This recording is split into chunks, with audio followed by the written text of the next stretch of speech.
Can everybody hear me? We're going to get started here pretty soon, and Cody's going down to let everybody know that the program's going to start. But just a few housekeeping things, just so you can follow along with the program. If you haven't got one of these sheets, just let us know, and we'll hand it out. And also, just to kind of get you prepared, there's an interactive part of the presentation to where we'll have you actually go to a website, and it's an interactive survey. And it's pretty eye-opening, just so you can see everybody's answers, and that's what will come up on the screen over here. But we'll just wait for Cody, and we'll get to going here shortly.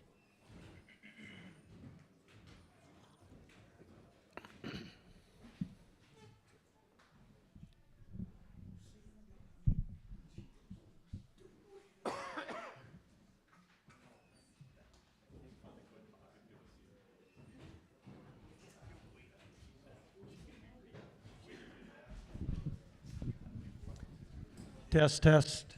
There's about 3 or 4 more people grabbing their chili, so be patient.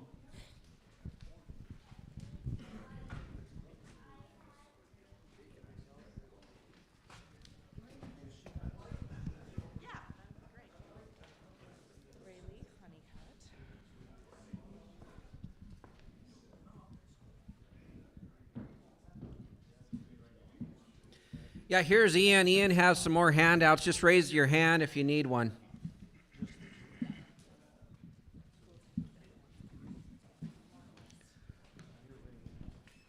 I see we have a special representative from BI here. Thank you for the sponsorship of the cooler with Western Ranch. So as you guys were coming in, we had you fill out a little sheet here with your information on it, and there'll be a drawing for that cooler here at the end as well. So be sure, if you haven't filled it out and you want to be part of that drawing, also let Ian know. Is everybody done? You have to put your email on that form? Well, we just at least need your name on there, but yeah.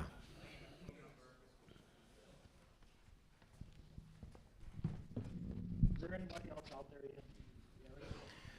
Just as we get going, the reason we're talking in these microphones is to let everybody know that this program is actually being streamed online. It's being recorded, and we'll kind of get into our purpose and what we're trying to get after for today once we get going. Okay, welcome everybody. I'm Cody Cornwell. I'm the owner of the Stockyards here with Jake. I'd like to introduce Riley Honeycutt and Turk Stovall. They're with the Montana Stock Growers Association. This event is sponsored by the Montana Stock Growers Association and the Montana Association of Livestock Markets. And it's a listening session for everyone's benefit. Please raise any concern you have regarding agriculture in the state of Montana. And thank you all for coming. Turk will do the introductions of the board of directors and some of the other important people here. Thank you. All right, well, I'm going to kick it off. I'm Rayleigh Honeycutt, Executive Vice President of the Montana Stock Growers Association. Thank you all so much for joining us this afternoon. What we have lined up for you today is we will do some quick overviews of what the Producer Profitability Initiative has been. Then we have an interactive section, so if you don't have a piece of paper, I would encourage you to grab one of those because that has instructions for that section. And then we open it up to an open mic section, which is the time that we really want to hear from you on what you're facing, challenges, ideas, thoughts, and we will try to get through that in the next hour. So with that, I wanted to recognize the Montana Stock Grower board members who are joining us today. We have our first Vice President, Leslie Robinson, here, as well as our Northeast Director, Keith Dennison. So I'm super excited that they are joining us. A little later on, Monty Lesh from the Southeast District will be joining us as well. In addition, Ian Kane right here in the tan vest, he is Our membership guy, if you have any questions about your Montana Stock Growers membership, I would encourage you to chat with him. And then Ellie is in the back. She is taking all of the notes from what you guys are saying. Our goal is to then collate those and roll out a report once all of the listening sessions are complete. I also wanted to take an opportunity to thank any elected officials, congressional representatives, or candidates that are running for office. If any of you are here, I would have you stand up and introduce yourself. Thanks. Hi, I'm Charlene Reddig. I'm Senator Dane's Eastern Montana Field Rep. Thank you so much for being here. Awesome, and Cody hit it as well, but we also want to thank the Montana Livestock Auction Markets as well as the National Livestock Markets for helping sponsor these events. So with that, I'm going to hand it over to Turk. Turk's going to give a short overview of what the Producer Profitability Initiative is, and then we will kick off the program. Yeah, thank you, Rayleigh. And I just want to give one more shout out to Cody and Jake for allowing us to host this here. And also working with all the sale barns across the state of Montana. You know, Montana Stock Growers has been around a long time, since 1884, and its whole purpose is to really look at ranching in Montana and protect that way of life. And how this whole listening session came about really has some foundation of a working group that was put together to talk about some industry issues that really we felt like, hey, we needed to get something done here.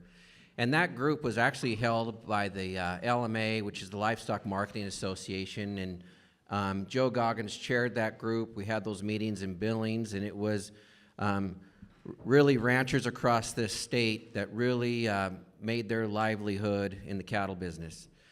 And through that, there was some board members from the Montana Stock Growers Association, and a lot of us visited after that and said, hey, you know, there were some pretty good points that came up there, and how do we take that and really try to get something done? So a group of stock grower members got together and put together some resolutions to be proposed to the membership at the annual convention here this last December in Billings, and those resolutions passed along with a directive. And so that was the whole reason why you're seeing the officers from Montana Stock Growers, as well as the staff going across the state to really hold these listening sessions. And just to set the context of what our agenda is to here today, is to really work a lot like that working group said. How can we come together as an industry and really work together? How can we take some topics that it doesn't seem like we can get all on the same page of, set them off to the side here, and start talking about some issues that we can work together on? You know, still a little bit of Joe Goggins' explanation this is, you know what? When we look at our good industry, there's many different agricultural groups, and they're all needed. And we have different groups even in the livestock business, but not all of those groups see eye to eye on some issues. But if we could take country of origin labeling, set it off to the side. If we could take the beef off, set it off to the side. If we could take markets, the fed cattle market, the feeder cattle market, and we could put it off the side, and let's just say, you know what? We just can't see on the same page there, right, wrong, or indifferent. But for today, how can we work together and look at some of these other issues that are real, that will actually be some of the most important things that we're facing, that could actually change how this industry looks and is very detrimental to the family farm and ranch. And so for today, we want to carry that format. Those topics, if we could just say, you know what, we just can't get on the same page on that, let's just not bring those up today. And today we want to focus on some issues that we can really work together on. And that would be the purpose of this listening session. So when we talk about producer profitability, you know, that's going to mean something different to everybody. And we could sit and bring all kinds of different topics that really are part of producer profitability. But how do we get together and make a difference? And so what we did is we came down with 5 areas of focus here. And that's what's on this sheet. Now, is that the only areas of focus? No, but it's a starting point. And that's what we're going to talk about today. We're really wanting to get your guys' feedback and seeing how we can really make a difference. Now, just to talk about that briefly, how can we get a better tax environment? One of the biggest topics that we hear over and over, and we've all been faced with this for 20 plus years, is estate tax. Now, we know these exemptions are going off here in a year. If we lose those exemptions, that might be one of the most challenges against multi-generational ranches. Going back to us as looking across this industry, we have to come together as industry groups and saying, you know what, that might not be your number one, that might not be my number one, but let's make it our number two. And we're going to make sure that we can work together on this to really get it across the lines. Thank you for Steve Daines for being here today. Because if our elected officials don't hear us, we're not going to get anything done. And it really still comes down to your voice. And we wanted to make sure that you have a voice. And that's why this is streamed online. That's why it's being recorded. Because we believe the real fiber of Montana is right here in these sale barns, and everyone taking the time to come in and give your viewpoints. So with that background, we're going to go through these topics, and we're going to ask for your feedback. And what we're asking, just for the formatting of the meeting, and to out of being respectful to Cody and Jake's time and the sellers and buyers' time today, we're going to probably speed this process up a little bit. But we're going to talk about the tax. We're going to talk about the role of government programs. We're going to talk about barriers to entry. When you think about barriers of entry into this business, if you didn't have a family that was already farming and ranching, how would you get in this business? Can you? You know, the first thing that comes up with, what do you need if you want to get in business? More times than not, you're talking about you need access to land, you need access to capital. Well, if you've never bought cows or never got a loan, or your dad didn't co-sign a loan on you, how are you going to do that? You know, it seems to be a pretty steep climb. The other thing that we've been talking about a lot is this government programs. You know, when we talk about the role of the government, and should it even be in the livestock industry, you know what? Not everybody has the same opinion. You know, there are FSA programs to help out young farmers and ranchers. Is it big enough? Does it make a significant difference? In one of the last meetings we had in Dillon, one comment from a younger producer was, you know what, they give you just enough money to hang yourself. You know, but there are some government programs out there that could be making a difference, and maybe we need to make a tweak to it. LRP. What's been interesting is there's a lot of producers that aren't familiar with LRP. And we have it in your handout just to give you just a briefing of that. But can we improve LRP? Me and my family, we have ranches and we also have feed yards. If we buy cattle off the video in July, but they don't deliver until the fall, I can't use LRP. I want to be able to use it the day that I take the risk of the cattle. So those would be topics that we need to talk about. The other topic that we've really has gotten a lot of attention is mentorship. Mentorship has been having a meeting to many different groups, but the one common is, hey, I have a ranch. My kids don't either want to come home or I have no children, but could I mentor someone else and help them get in the business? And so that will be some things that we get into topic today too. So that's just the brief of today. I'll turn it over to Ray Lee, and we're going to do some survey questions to get us started. Excellent. All right, so everybody reach into your pockets and grab your cell phone.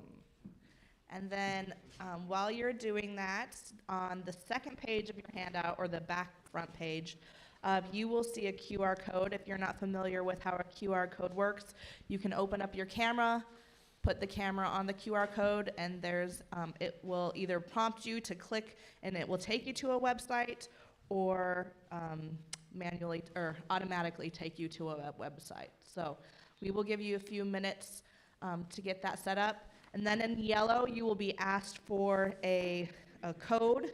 You can enter that code in, and then it will prompt you to, and you'll begin to see our first question.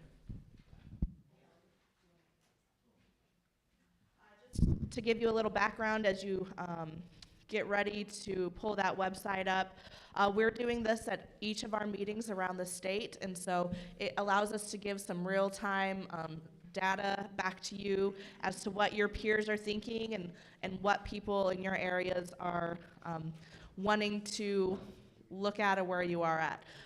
If you need any help, we have a couple people in the audience that will be able to help, so don't hesitate to raise your hand and we can send somebody up there to help you.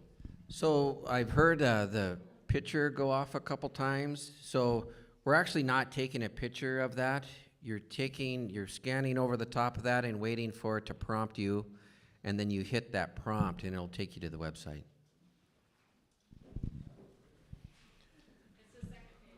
Yes, second page.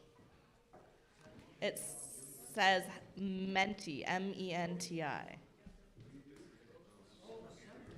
Yeah. Help us out here a little bit. Second page. And then you will need the code in the yellow. 89879037. For those of you online that want to participate, you can go to menti, menti.com, and enter that code as well. It should just prompt and pull up. Yep, it'll say instructions. Ellie, will you flip it to the next one so they can see? All right, at any moment, the first question should pop up on your screen. Is it popping up? All right, so, well, a couple of you are still getting that set up. We will go ahead and ask you the first question. And so our first question is, when you think about producer profitability, what 3 words come to mind? So you'll see on your cell phone 3 different boxes that you can enter in those 3 words. When you're done, you can hit submit or enter whatever is at the bottom.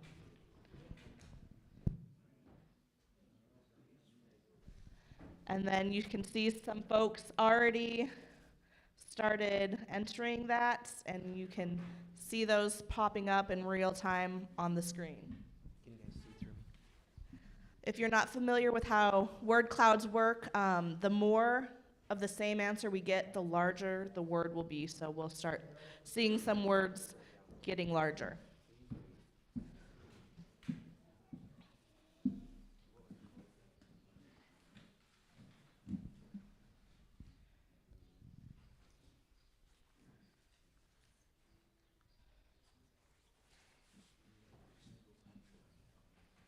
We're seeing words like cost, taxes, weather, expenses.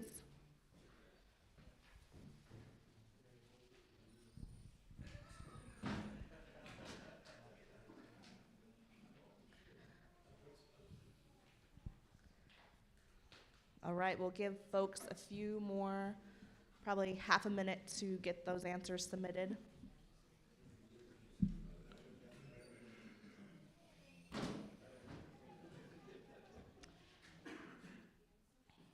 Really appreciate you all just joining in the fun and humoring us as we require you to use technology.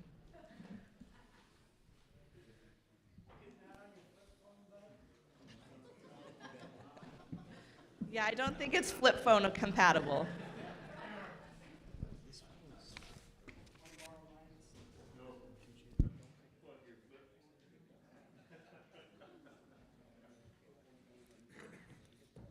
All right, we'll give you 10 more seconds, then we'll head on to the next question.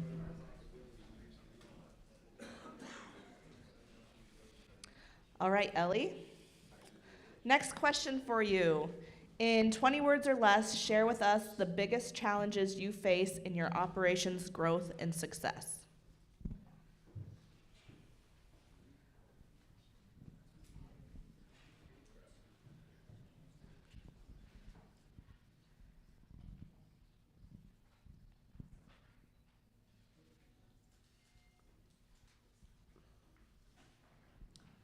Government Overregulation seems to pop up quite frequently on this question.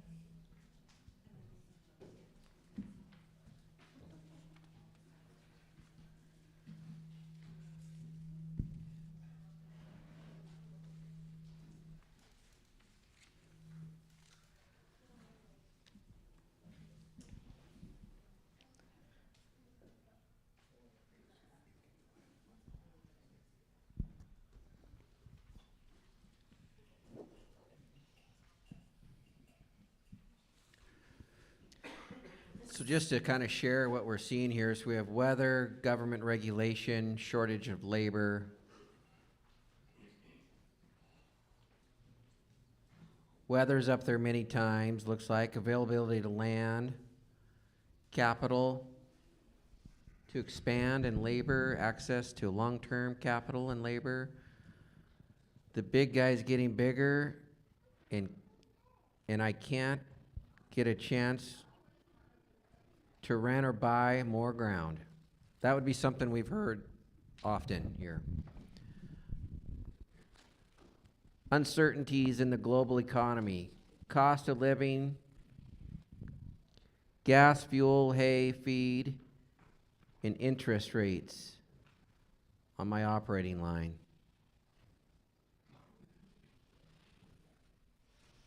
All right, it looks like everyone has their answer submitted, so we will go to the next question. In the last 10 years, what tools or programs have been the most beneficial to your operations profitability?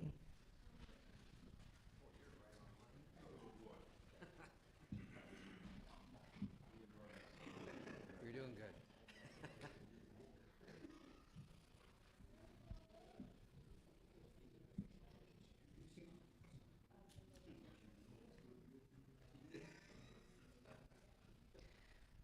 We've seen government programs kind of pop up here, first-time farmer-rancher programs.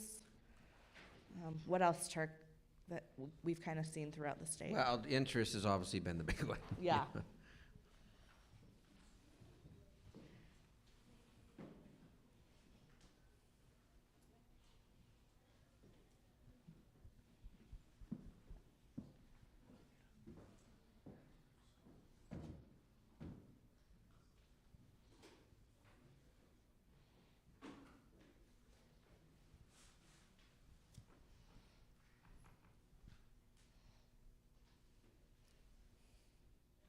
All right, we'll give you about 10 more seconds to get those submitted.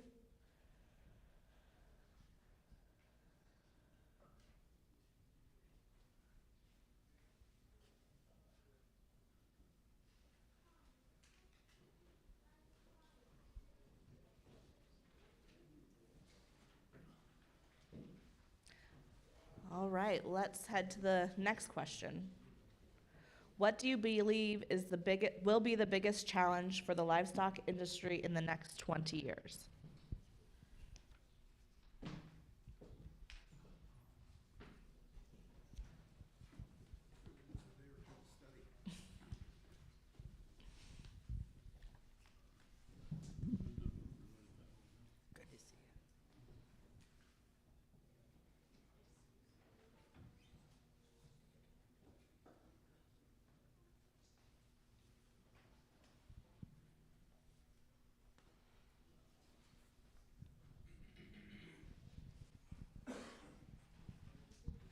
Again, we're seeing interest rates and government, labor, land prices, environmental groups.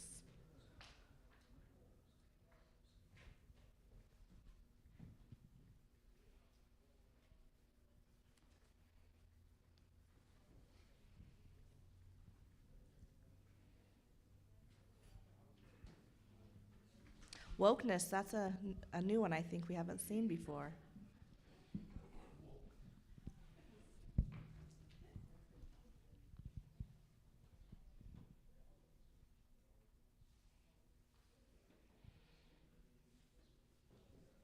All right, about 5 or 10 more seconds.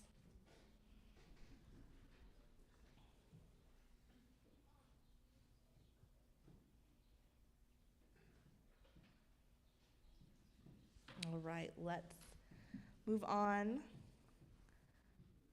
And this is our last question before we kind of open it up to our comment period. Regarding succession planning, share with us which category you most relate to.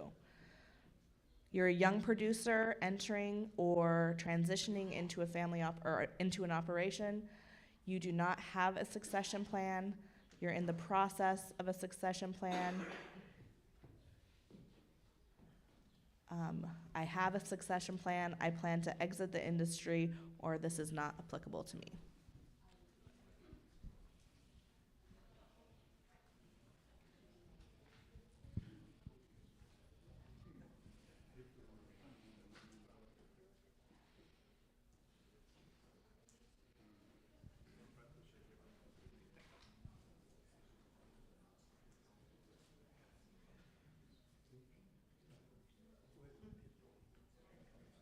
It's great to see so far no one is planning to exit the business, which is one of the challenges we continue to see in our industry.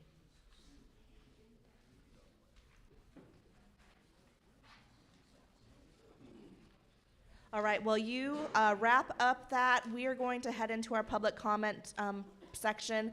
Before you put your phones too far away, we do have some final questions after the comment period, so don't put your phones or close out of that because they will pop up as we kind of do the last 3 questions. So with that, I'll hand it over to Turk, and what the plan will be is that we have mics that we can pass around. You can just stand up and flag us down where you're at. We'll hand you a mic. We do ask that you speak in the mic so that those online can hear what you're saying, and we will start our open comment period. Okay, thanks, Rayleigh. Just one other thing to note is there'll be some follow-up emails to you all after this, and you'll see a lot of these results. And be sure and just take the time to look over. It's really interesting, and just think about it. I mean, this is the responses from your neighbors and your peers, and then as we summarize this, once we get through all of our listening sessions, you'd be able to see what kind of where the state sits as well too. So really interesting information.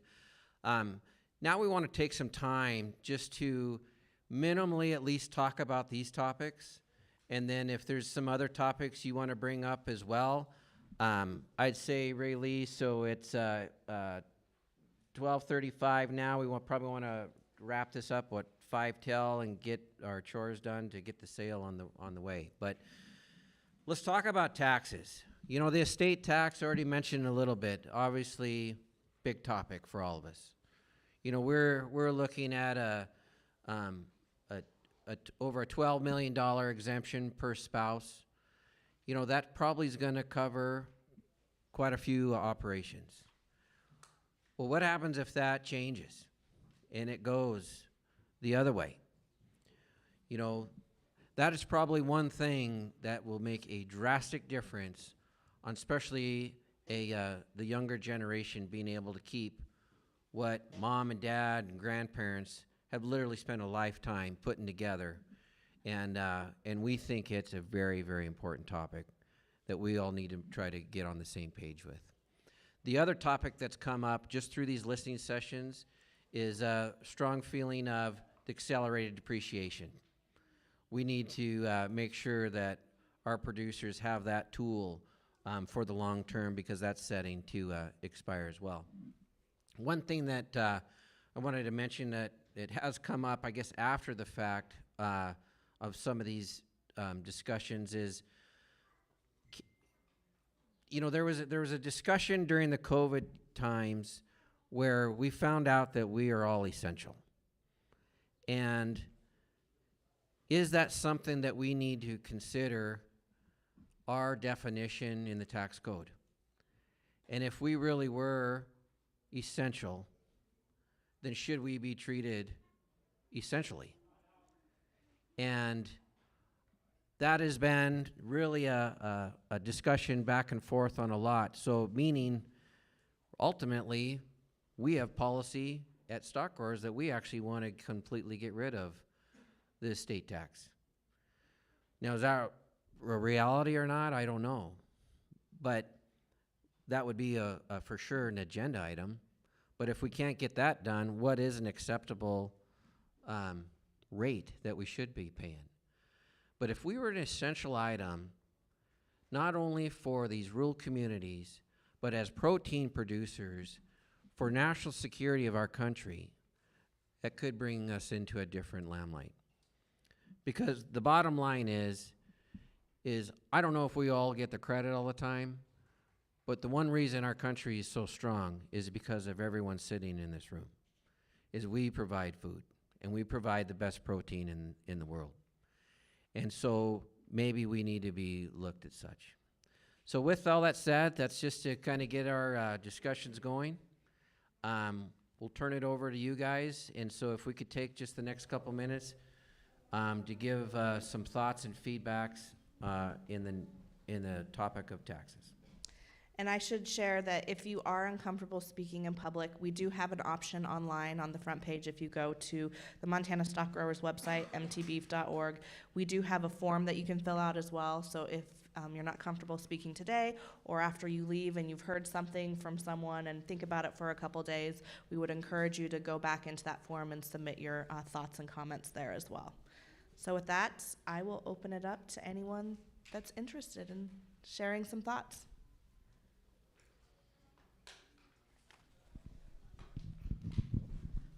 Will you say your name too? You're good. You know, I never thought about that from that standpoint, but the more you think about that being essential like that, everybody, or it seems to be that our consumer is really more concerned every day about where the food comes from. And that's probably one of the better things I've heard for a long time, that if we could get something like that going, I think you could get a lot of public, you could get some good public pressure from all sides on something like that. That sounds pretty, really very interesting. And what is your name? Hidman? Yep, Dave Hidman. When you speak, if you could say your name too, just for the note taker. No worries, I forgot to announce that. Other thoughts or comments? And just for you guys that just came in, we're talking about the topic of taxes and what are some areas that we can do better in that. And if you need a handout, we can Ian can get you one here too. Just while you're thinking about it, I'm gonna maybe ask our first Vice President Leslie to. There's actually a task force on taxes going on right now, and Leslie, do you mind just giving us a update on that, or with the governor? Yeah.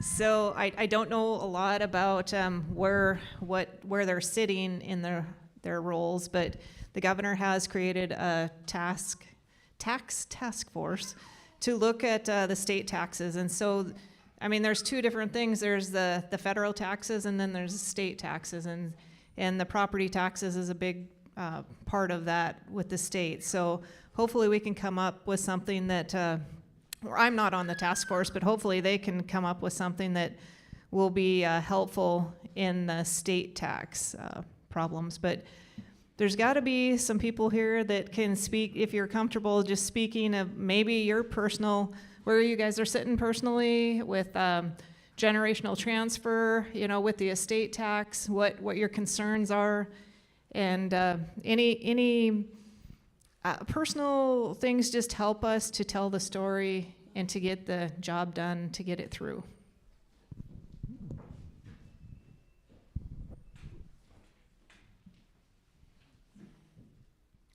Also, while we were visiting here, Monty Lesh from the Miles City area, Southeast Director of Montana Stock Growers, just came, and he didn't say he got any speeding tickets, so he made it. Thanks, Monty. Well, while you're thinking on taxes, I do see some younger folks, which most of you classify as younger folks, because I think the average age of a rancher in the U.S. is 65. So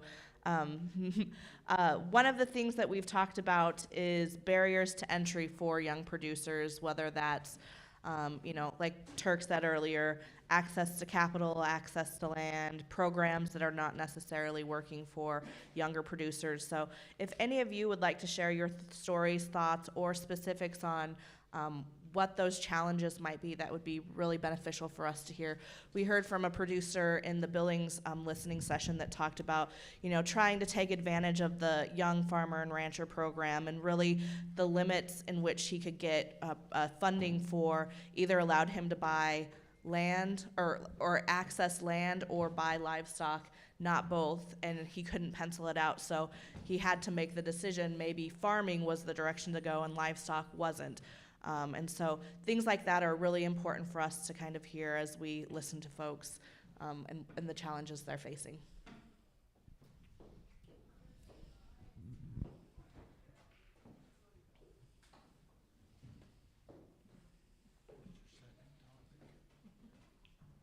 This is the second topic. What's that?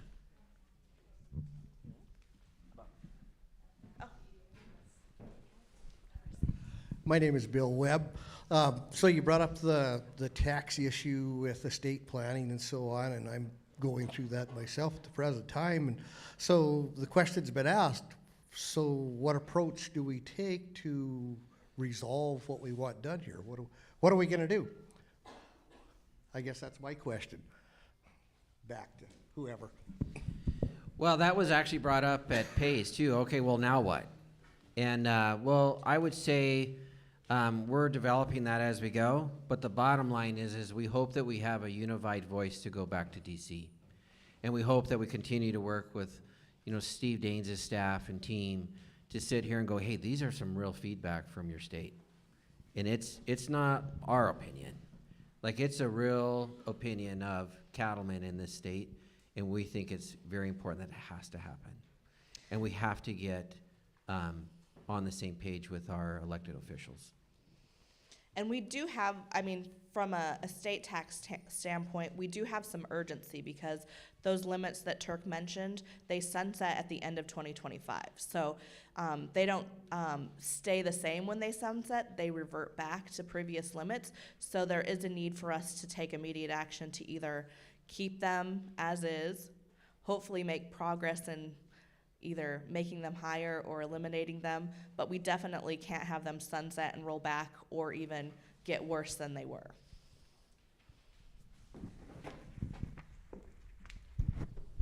Yes, I'm Justin Furman, and I was wondering, how does the stock growers maybe fight against the people that think that our industry is hurting, the environment and that type of stuff?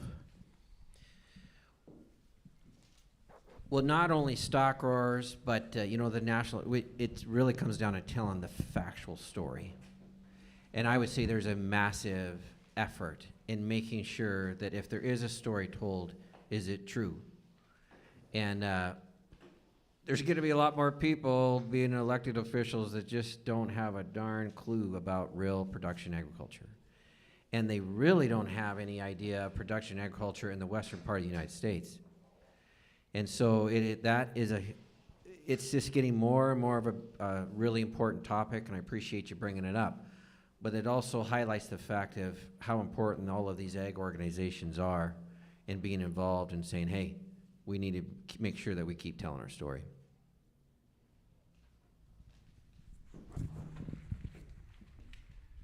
So that just kind of goes back to how important it is. And you don't have to tell us today, but if you could email us with your personal stories, because like Ray Lee opened with personal stories that we have accumulated with these meetings. And so when we go speak to the congressional offices, then we do have stories from, like Turk said, real on the ground producers. So.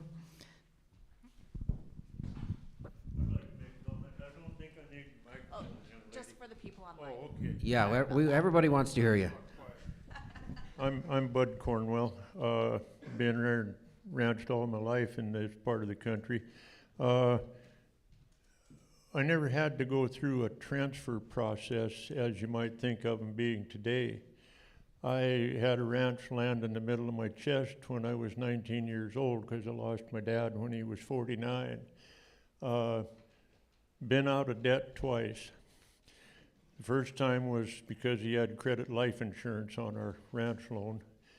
And then, but, you know, I'd like to pass my place on to some family, great-grandkids or grandkids, whichever would want to take an interest. But, and I'm not enlightened totally on this, but I've been told that I can sell my ranch to you for $1, but I have to sell it to a family member at appraised value, or I suffer consequences later on if I have to go into a nursing home, God forbid, or something like that. So we need to make some changes along those lines if we could. Do you have any thoughts on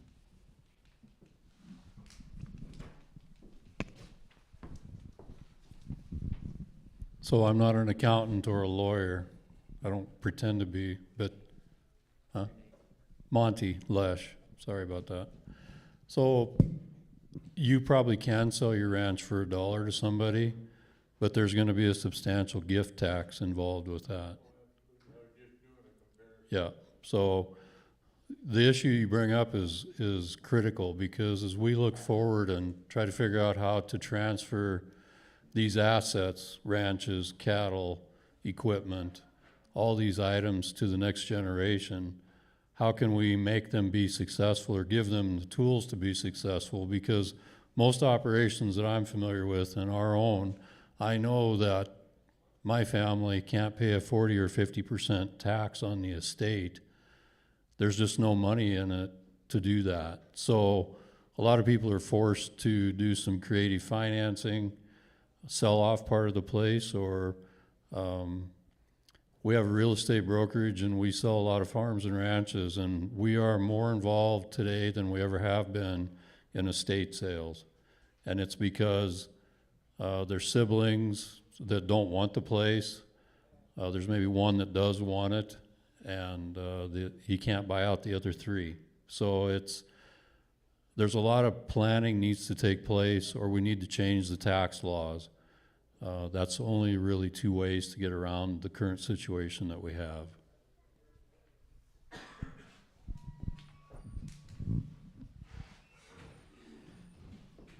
So we're going to kind of rush through these topics. And one thing to mention, especially with the government or the state of Montana's governor's task force on taxes, I think we need to follow along with that, because that is for sure something that you can give comment on that's going to make a difference right here at home right away. And like just to share, I mean, one of the topics is, hey, there's a lot of people moving to our state, and just so happens they're not into raising cows, you know, and all of this grassland is going to something else, and more so across the whole state it's going to recreation. And so should that land still be taxed at the same rate, would be the question. So I really encourage you to follow along with that story and give your input. So I'm just going to lump all of the rest of the topics together. But when you come to government programs, you know, there are some tools out there that are at our disposal. LRP is one of them. And Cody, I'd like to put you on the spot here and just give a brief, high-level description of what LRP is. And the reason I'm asking this is one thing I've learned is just going across the state is just not many people are not familiar with it. Sorry, I'm Cody Cornwell. So LRP is Livestock Risk Protection Insurance. Basically what it is a put option. So the government in its infinite wisdom said that ranchers, for one thing, don't have a commodity account, would like to participate in the Chicago Board of Trade in the put option of the closest month they're going to market their cattle. So the only stipulation to LRP insurance is that you own the cattle. And Turk spoke to when you assume the risk of the cattle, that's a very viable point. I've thought of that often myself.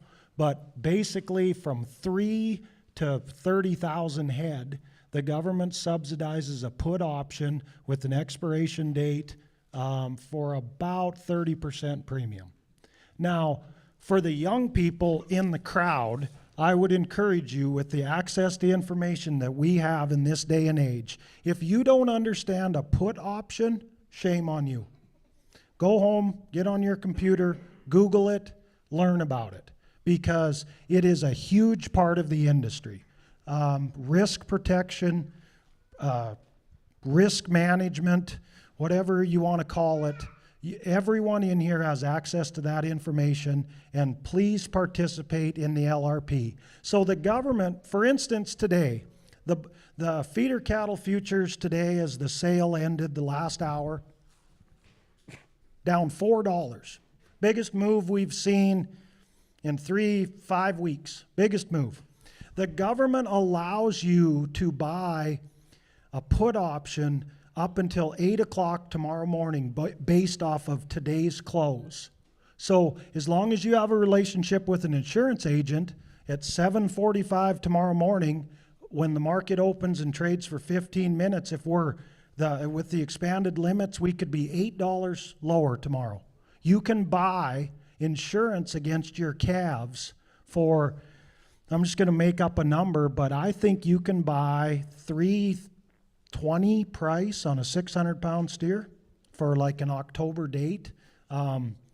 Empower yourselves and do it. It is a valuable tool. Cody, can you mention just a little bit about how the unborn option? So I don't completely understand that. You can buy it on unborn calves. Yep. Absolutely. So as long as you own the cow, you can buy basically a price. You can buy insurance on the price of an unborn calf. So this would be, the reason we're talking about LRP is because this was directly stated in our resolution of some things to look at, and that was specifically brought up to be able to do that the immediate time you assume the risk. Yep. And the other thing was suggested to look at is there any consideration of a higher subsidy that could be more attractive to younger producers? And I'm just sharing the discussions, and so that's why we're here, to get those ideas out. The other thing that came up in that resolution is CRP. You know, during these times where it didn't rain, or we have grasshopper problems, or there's been a fire, how can this CRP be a better asset to our ranchers? And can there be more cattlemen at the table, so to speak, to say, hey, this is viable, not only for the security of this country, but for these communities to keep these cows at home. And so that would be another one. Some of the other government programs, we talked a lot about FSA. There are a lot of different FSA programs for younger producers. If you're a younger producer and interested in this, there's different banks that work with the FSA, and they're really willing to help you. Now, is that enough? I don't know, and that's what we're looking for, the feedback. And so, as Leslie has said, and we've all said, we're here to get your ideas. And so if we can't get it all talked about today, you call me, you call the office, you make comments online, you saying, hey, I was driving home from that, and boom, I got an idea, we want it, because we're really trying to make a big difference. Just some of the other things just to talk about is labor. There's probably not been one relationship in this building that you haven't talked about, man, I wish I need more help. Or what would I do? I can't wait for my kids to get out of school so I get my crew back. And it's a big topic, not only here in the state, but across our country. Some of those have come to start utilizing the H2A program. Well, these H2A programs are really designed for row crops, you know, in California or in the South. But can they be more designed to help a ranch? And what do we need to do to try to get that move forward? My family, we rely on them a lot. We have 11 H2A guys from South Africa, and we have 4 TN visa Mexican veterinarians. I don't know what we would do without it. Truthfully, if we didn't have it, we'd have to get a lot smaller. And the bottom line is there just seems like there is less people wanting to go into our business to work. Now, they're probably going to come and work for you and manage your ranch for you. But we still need guys that come in and that are willing to saddle a horse when it's 30 below and make sure the water is going. And it just seems like that's not quite as popular as maybe getting in your $400,000 tractor with a refrigerator in it. And so what do we need to do to help that? And we're here to ask you, what do we need to do as an association? Mentorship. Lots of discussion over the several different meetings. And we've heard from a veterinarian where there's actually there's a website, right, through one of their societies, and that was to connect mentors with mentees, meaning, hey, I want to be a mentor. And there's people out there going, I need a mentor, and how do we get them together? And so there's discussion about that. So with all that, I'm going to quit talking, and we're going to use this last time we really want to hear from you guys. Any last comments before we wrap up?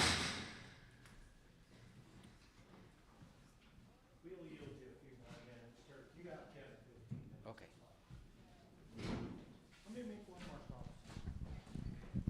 One more comment about LRP insurance. So you pay the premium at the end. So, and if the policy pays, which pretty damn good chance it's going to, you don't have to pay a premium. They deduct it from your indemnity.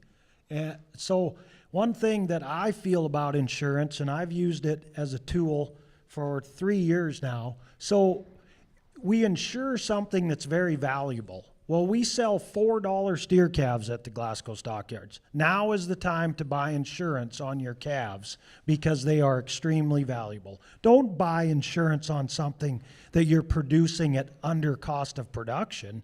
But when these 600-pound steers stand to make $900 a head, it's an extremely important tool. And then you get a check from your insurance on your cattle, and that income solves all problems.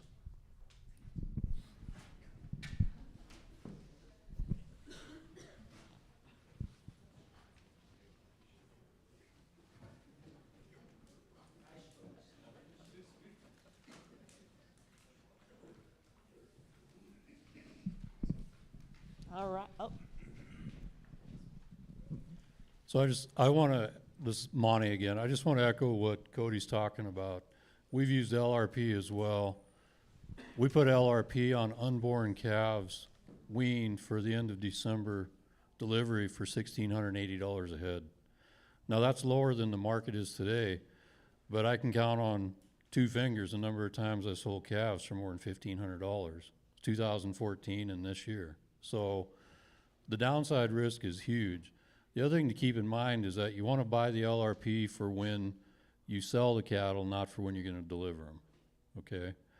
There's no margin calls, like you said, and then the subsidized premium. But it's a tremendous tool that we're talking with congressional people and USDA to get an allowance or be able to put this LRP on, like, if you buy cattle off the summer video or something, then you could put that LRP on the day you buy them rather than when you take delivery, which is the way it's structured now.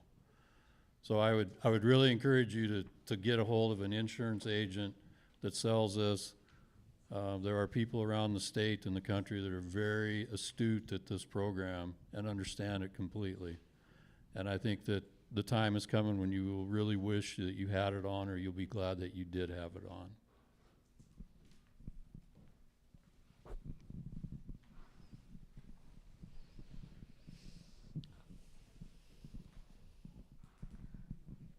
So I just wanted to mention, just back to about young producers.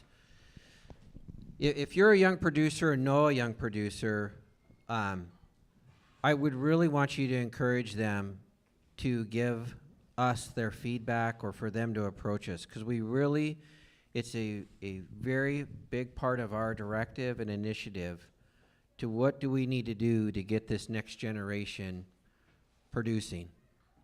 And not only to make it attractive for them, but to make it sustainable for them. And that's the only way we're really going to keep these ranches in families' hands. I also, and all of us say, this is one way to make sure that Montana stays Montana. We have the wide open spaces. We have to be able to keep our producers out on the land. And so please really encourage them to reach out to stock growers. Also, with that said, Ian Glennie came up at Pays and just gave a scenario, and I'm more or less just sharing this for you to think about. But he felt, as a young producer, he had more access to capital if he wanted to go and farm than if he wanted to go and buy some bred heifers and lease some ground. And he went into a lot of details on that, but just think about that. Why is that? You know, I'm not a banker, and maybe there's some bankers in here, but I think we should talk about that. You know, is it because of the farm programs? You know, should there was even a discussion at one of the meetings where should grazing land have some sort of base just like farm ground? I don't know. It's just something to think about. But all of those are coming up for discussion. And so if you have any of these ideas, please bring them on. Leslie Robinson, I just wanted to mention too that there's a lot of land that's already switched hands. And it's really important to keep that land in production also. So if there are ideas of maybe incentives or something to keep to allow maybe a young producer to be able to run cattle on a ranch that's already been purchased by maybe even an out-of-stater or something, but just ideas to keep all the land in production, because it's very important not just to do the generational transfers, but to keep all the ranches in production.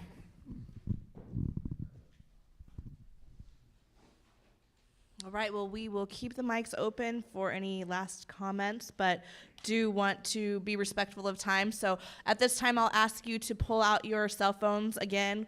We have 3 more questions before we wrap up. And so, Ellie, if you want to click to that first question. If you kept your screen open, if you refresh it, it should pop right up. If not, you can follow the QR code and get back into the survey. But Turk hit on 5 areas that, from a Montana stock grower's perspective, we've kind of identified as low-hanging fruit or areas of opportunity that we know is currently there as it relates to how our industry unites. And so of those 5 areas, we are going to ask you to rank those from most important to least important. On your screen, if you're not familiar, you can just grab the topic and slide it up to the top, so it's kind of a swipe up function, and we will give you a few minutes to enter in your thoughts on what's the most important to you and your ranking.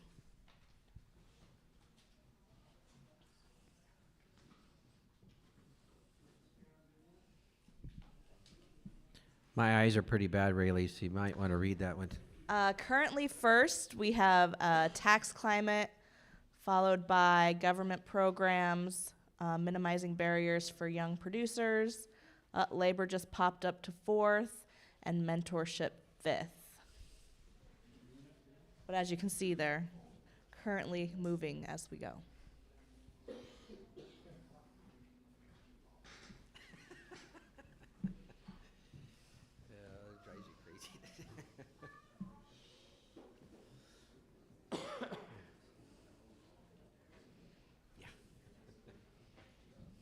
All right, moving on to the next question. What from today's topics do you feel was the most valuable to you? So is it tax? Is it succession planning, generational transfer, labor? Share with us what is the most valuable to your operation and how you look towards the future.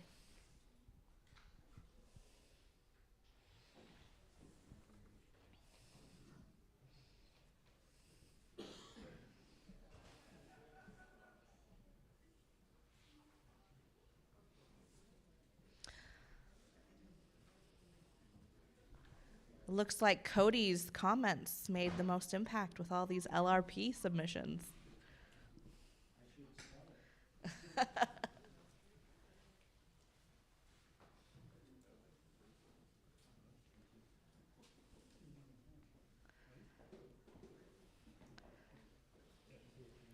All right, we will give you 10 more seconds.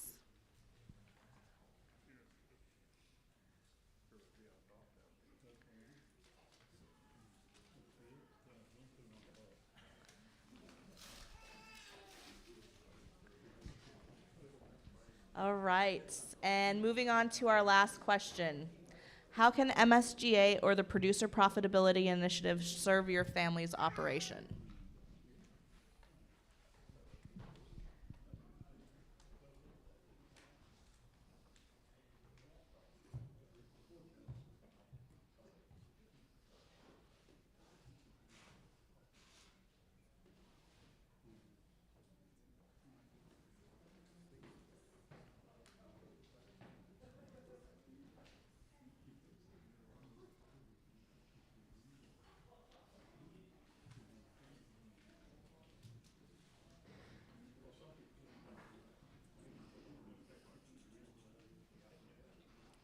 While we get ready to do our drawing, one of the boys or girls up there, do you want to come down and draw the winner? Come on down.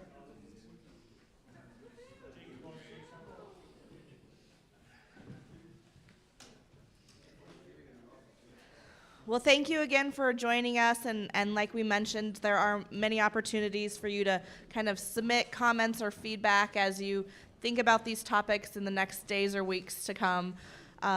Again, thank you to Cody and his team for hosting us, Livestock Marketing Association, Montana Auction Markets, as well for helping sponsor and get these listening sessions scheduled around the state.